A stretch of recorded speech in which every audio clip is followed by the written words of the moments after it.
Masuk ke bagian yang kedua berkaitan dengan transaksi penjualan persediaan. Namun di sini transaksinya downstream sifatnya, yaitu dari induk ke anak. Di sini sebagai ilustrasinya kita bisa melihat ada suatu perusahaan induk yang kita sebut dengan parent, lalu ada juga perusahaan anak yang kita sebut subsidiary. Lalu mereka melaksanakan transaksi jual beli. Bisa parent menjual ke subsidiary atau subsidiary menjual ke parent. Nah, berarti kan kalau parent menjual ke subsidiary namanya downstream, kalau subsidiary-nya menjual ke parent namanya upstream. Nah, biasanya di sini kan kalau kita melaksanakan transaksi jual beli, otomatis kita akan mengakui laba, baik itu penjualannya kepada internal perusahaan atau ke eksternal perusahaan. Tetap kita harus mengambil laba dari barang yang kita jual. Nah, ketika parent menjual barang ke anak atau subsidiary menjual barang ke parent, ya, mereka tetap mengakui laba dari transaksi tersebut. Tapi karena di sini transaksinya masih inter perusahaan ya, masih terjadi di dalam lingkup perusahaannya, sehingga kita harus mengakui laba tersebut sebagai unrealized gain karena labanya belum terrealisasi. Toh kita laba tersebut masih berada di seputaran parent, si induk dan si anak.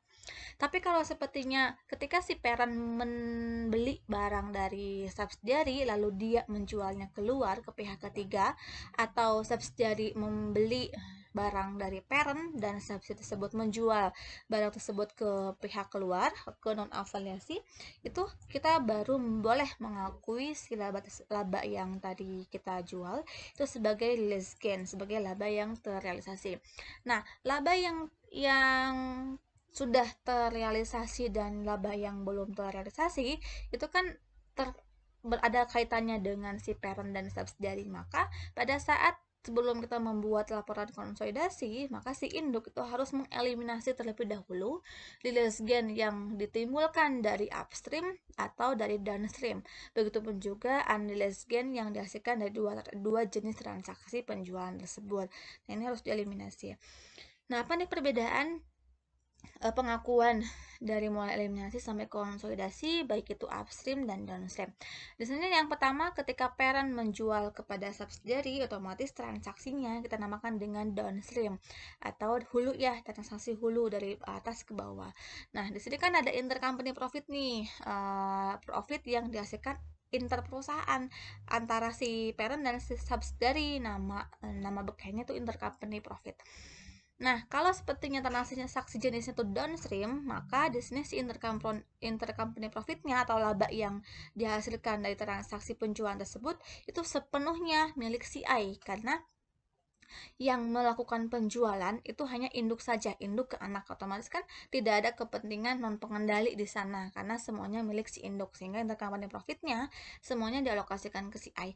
Tapi kalau sepertinya transaksinya itu upstream, di mana si subsidiary itu menjual ke parent, maka di sini si intercompany profitnya harus dialokasikan ke si I-nya berapa, ke si induknya berapa, dan ke si NCI-nya berapa, sehingga ini merupakan perbedaan antara upstream dan downstream dari sisi eliminasi.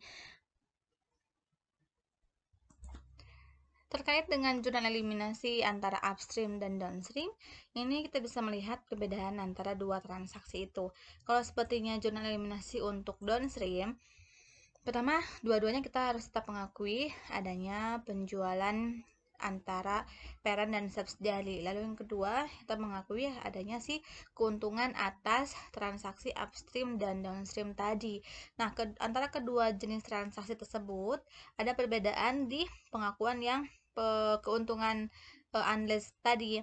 Kalau sepertinya downstream itu tidak ada NCI, karena kalau sepertinya upstream itu ada pengakuan NCI, karena kalau transaksinya upstream ya dari anak ke induk, nah laba si anak itu kan sekian persennya harus dialokasikan ke si I, ke si induk, karena di sini si induk punya hak kendali atas si anak tersebut. Tapi kalau sepertinya downstream, ketika indukmu yang melakukan penjualan, maka keuntungan tersebut sepenuhnya milik si induk. Lalu yang selanjutnya ini dampak, untuk melihat dampak dari transaksi upstream dan downstream, maka yang pertama downstream terlebih dahulu. Kita akan lebih ke pembahasan kasusnya, di mana di sini ada PTP memiliki 100% kepemilikan PTS. Berarti di sini PTP-nya sebagai parent dan PTS-nya sebagai subsidiary. Selama tahun 2015, PTP menjual ke PTS. Berarti di sini transaksinya downstream. Sebesar harga jualnya itu 10 juta. Beban pokok penjualan dari transaksi tersebut senilai 6 juta. Berarti di sini HPP si PTP ketika menjual ke PTS itu 6 juta. Harga jualnya 10 juta. Lalu di sini ada 3 kondisi, di mana yang pertama, kalau semua persediaan yang diperoleh oleh PTS dari PTP itu terjual semua oleh PTS. Lalu yang kedua, jika PTS tidak semua persediaan yang diperoleh dari PTP-nya belum terjual semua, dan yang ketiga itu sebanyak 75% itu persediaan yang diperoleh oleh PTS dari PTP telah terjual sebanyak 75, berarti masih ada sisa 25% yang belum terjual. Jadi di sini kita harus melihat berapa yang harus diakui sebagai unrealized gain dan berapa yang harus diakui sebagai realized gain-nya. Nah, masuk ke skenario yang pertama di sini, di mana seluruh persediaannya itu terjual. Kita masuk ke ilustrasinya ya. Di sini PTP ketika dia membeli ketika PTP ingin menjual barang kepada PTS dan transaksinya downstream dan harga jual 10 juta, sedangkan untuk memperoleh barang tersebut PTP hanya mengeluarkan uang 6 juta. Berarti di sini cost-nya itu 6 juta dan harga sales-nya itu 10 juta. Lalu PTS itu berhasil menjual semua persediaan yang diperoleh dari PTP ini ke pihak luar, sehingga di sini ada pengakuan gain, realized gain ya, berarti karena di sini PTS berhasil menjual ke pihak luar, maka gain yang 4 juta ini dari mana? 4 juta itu dari PT. Ini kan gainnya bukan milik PTS, melainkan milik PTP, karena di sini yang melakukan transaksi penjualan itu si PTP. PTP memberikan jual harganya itu 10 juta, sedangkan HPP-nya 6 juta, sehingga ada gain-nya 4 juta. Karena sudah terjual semua, maka yang 4 juta diakui sebagai realized gain. Nah, di sini ada jurnal eliminasi terkait penjualannya, yaitu penjualan di debit, di kreditnya harga pokok penjualan seharga 10 juta. Kalau sudah terjual semua ke pihak luar.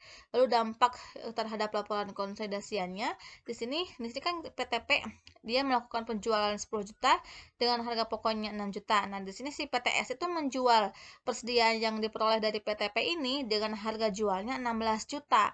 Berarti di sini si PTS berhasil melakukan penjualan 16 juta ke pihak luar dengan harga pokok yang diperoleh dari PTP ini senilai 10 juta. Jadi kan ini laporan subsidiary, ini laporan parent. Jumlahnya itu ada sebelum konsolidasi untuk penjualan 26 juta, HPP-nya 16 juta. Nah, di sini kan ada eliminasi ya, eliminasi terkait transaksi penjualan yang si PTP ke PTS tadi. Dengan jurnal eliminasinya penjualan 10 juta kita masukkan ke kolom eliminasi, dan harga pokoknya juga kita masukkan ke kolom eliminasi sebesar 10 juta. Lalu untuk saldo konsolidasiannya, ini untuk penjualan menjadi 16 juta dan untuk harga pokok penjualannya itu 6 juta. Lalu berbeda dengan skenario yang kedua, di mana di sini ada persediaannya belum terjual.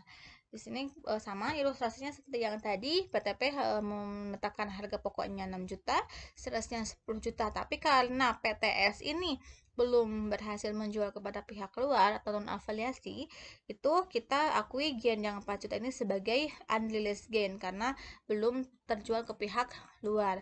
Nah, untuk jurnal eliminasinya kita harus mengakui dulu keuntungan yang belum terrealisasinya.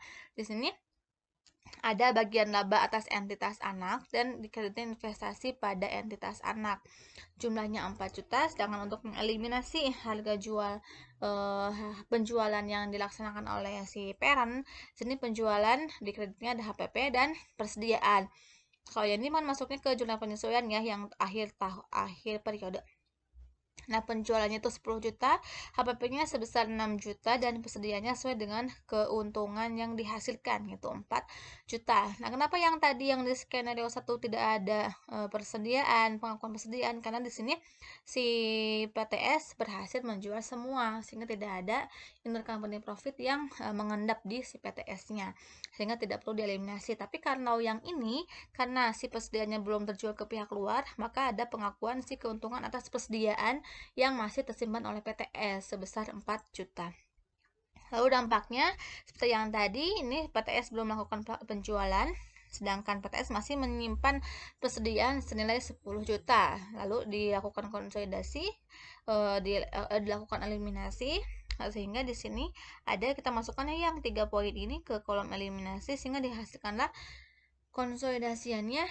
Di laporan konsolidasian si parent itu ada masih persediaan 6 juta di di anak tadi, yang karena kan belum terjual semua. Lalu yang ketiga, ada sebagian yang sudah terjual, ada juga yang belum terjual. Di sini contohnya di sini ada yang terjualnya 75%. Berarti dari gain yang diakui sebagai unrealized gain tadi, ketika PTS berhasil menjual ke pihak luar sebanyak 75%, berarti kita akan mengakui realized gain-nya hanya sebesar 75% dari 4 juta, senilai 3 juta. Lalu unrealized gain-nya sisanya, yaitu 25% dikali 4 juta dapat 1 juta. Nah, setelah itu kita akan menghitung berapa ending atau ending sales yang sales yang dilaksanakan oleh PTS berapa.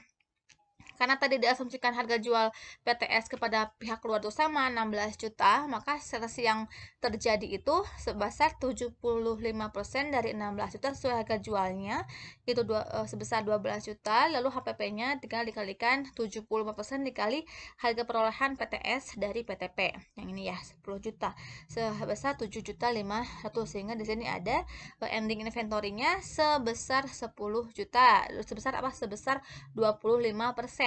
Berarti di sini ada intercompany profit yang terkandung yang masih ada di PTS senilai 2.500.000. Nah, untuk jurnal penyesuaiannya kita mengakui dulu laba yang belum terrealisasi senilai yang 25% ini dengan angka 1 juta. Lalu kita mengeliminasi transaksi penjualan yang dilaksanakan PTS kepada pihak luar sebanyak 75%. Berarti di sini penjualannya 10 juta, HPP-nya 9 juta, persediaannya 1 juta. Untuk menghitung persediaan 9 juta ini dihasilkan dari sisa ya, selisih antara penjualan dikurangi persediaan, karena HPP ini merupakan akun eliminasi atas transaksi penjualan dan atas transaksi persediaan awal. Namun ini digabung. Nah, di sini persediaannya yang keuntungan atas persediaan yang masih ada itu senilai 1 juta, sehingga HPP-nya itu senilai 9 juta. Selisih dari 10 juta dikurangi 1 juta. Nah, kalau di buku BIMS itu si jurnal eliminasinya kita mengeliminasi harga penjualan, yaitu cost of sales terhadap sales, dan mengeliminasi beginning inventory, yaitu inventory terhadap cost of sales. Nah, untuk cost of sales itu kan merupakan akun eliminasi, sehingga untuk menghitung HPP atau cost of sales ini merupakan selisih dari penjualannya berapa dan intercompany profit yang tersisa atau yang belum terjual itu berapa. Karena yang belum terjualnya 1 juta, maka HPP-nya senilai 9 juta. Untuk proses eliminasinya sama seperti yang tadi, sehingga di sini ditimbulkan bahwa penjualannya 12 juta, HPP-nya 4.500.000 karena belum terjual semua, dan masih ada 1.500.000 yang terkandung di dalam persediaan yang dipegang oleh PTS.